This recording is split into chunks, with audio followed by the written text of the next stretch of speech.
Mike, we were talking American legislation, like you just said, including the one which caused global ramifications in the early 80s, anti-hemp one. But I also want to kind of take away your guilt a little, bring some peace to your soul. So here's some a fact to consider also.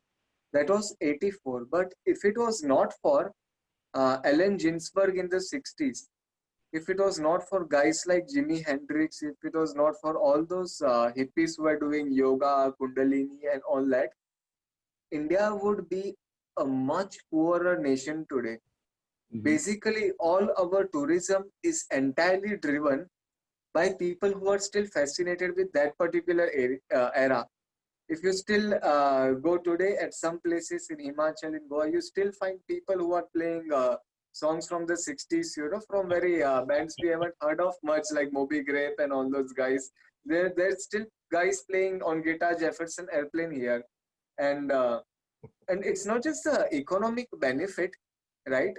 But it was the movement, the love, and the interest shown by America in the 60s by each and every one of those people who not just came to India to learn a sitar or to sing a mantra, but also the ones who made that good image of it as something to as a realm of spirituality Yeah. that has not only given us these economic benefits, but today we are on the verge of basically a cultural revolution among the youth where the entire youth of the country is redefining what it means to be an Indian and going back to the ancient times where Yeah. the cannabis and I was very frequent in India. We invented bhang, soma, all the psychotropics of the ancient world. And as you know, with internet, everybody has internet. You're just one Wikipedia search away from finding out the entire taboo history of your nation that everybody's been trying to hide, right?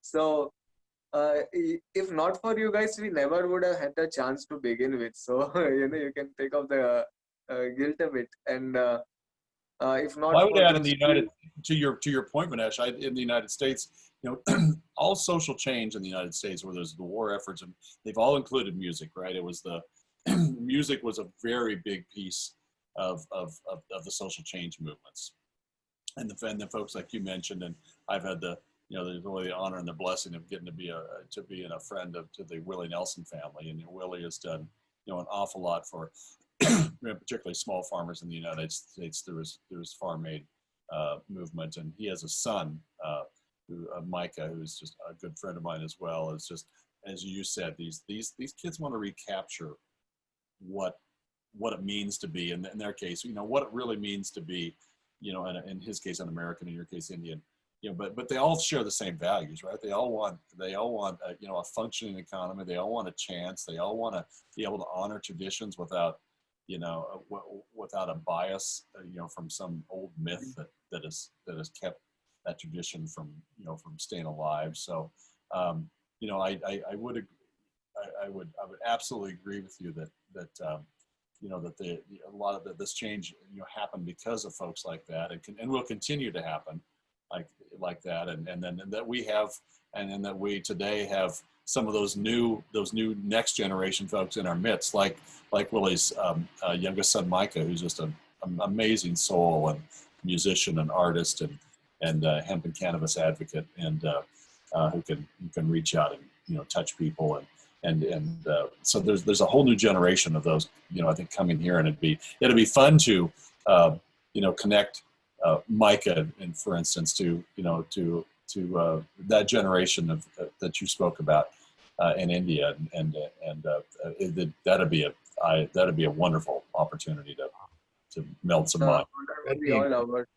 It would be, yeah, yeah, 100%. that Yeah. would be incredible. That would be just incredible. Yeah, yeah. I was just with Mike a couple of weeks ago. I know I shouldn't speak on his behalf, but I know I could. I could get Micah to come over and do this. Awesome, man. Wow, super cool. Yeah. Cool. What other musicians, like from the 60s and stuff? I'm just curious. Well, let's see. Well, I don't. Was your question? How many do I know from the '60s personally? Yeah, yeah, yeah. Have you Uh, any the only one, personally? the only one I know, the only one I know personally are the ones that that are rooted in Willie and his family and now his sons that I knew personally. Although uh, uh, Peter from Peter Yarrow from Peter, Paul, and Mary from the '60s. Peter's. I had a chance to be at Peter's house about five summers ago. I guess of his daughter Bethany, and Bethany is really big in this as well. She'd be someone who would be.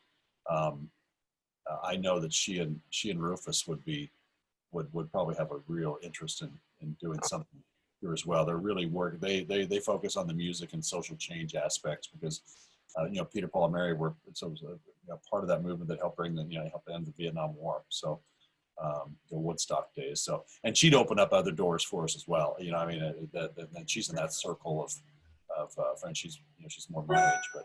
And Mike is a generation below me, but she and Rufus would be a great contact as well. Wow, that Then would be again, incredible. once COVID is up, let's make a tour happen for them. We will take care of everything.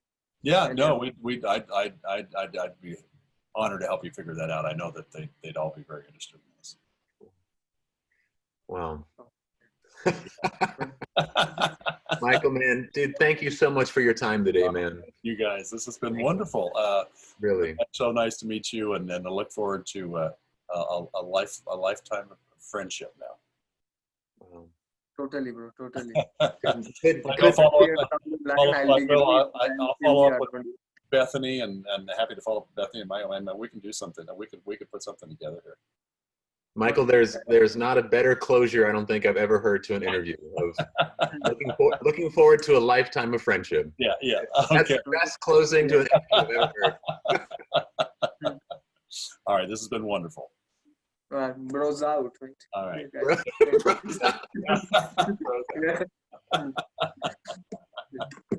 Yeah. Bye, guys. Bye.